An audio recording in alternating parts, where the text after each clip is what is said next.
Welcome to Man Does Tech, where I solve the problems you didn't even know you had. In this video, I will show you how to make chocolate-covered strawberries for beginners. First, choose about 1 pound of fresh, firm strawberries. Make sure they are completely dry after washing, as any water will prevent the chocolate from sticking properly. Next, prepare your melting chocolate. You'll need about 10 ounces of good quality melting chocolate, like chocolate chips or a melting bar, and 1 tablespoon of coconut oil to help with consistency. Now let's melt the chocolate. You can use a double boiler for a gentle melt or a microwave for speed. If microwaving, heat the chocolate in 30-second intervals, stirring well after each one. This prevents burning and ensures an even melt.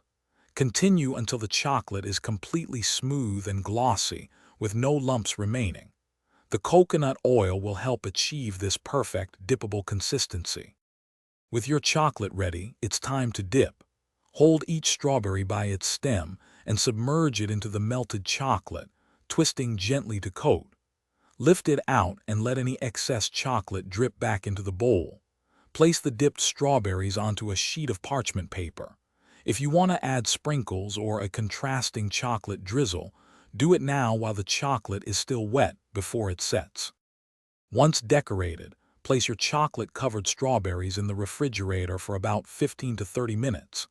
This chilling time allows the chocolate to fully set, giving you that satisfying snap when you bite into them. They are best enjoyed fresh, but you can store any leftovers in an airtight container in the fridge for up to 2 days. For more great tips and deals, check the description below.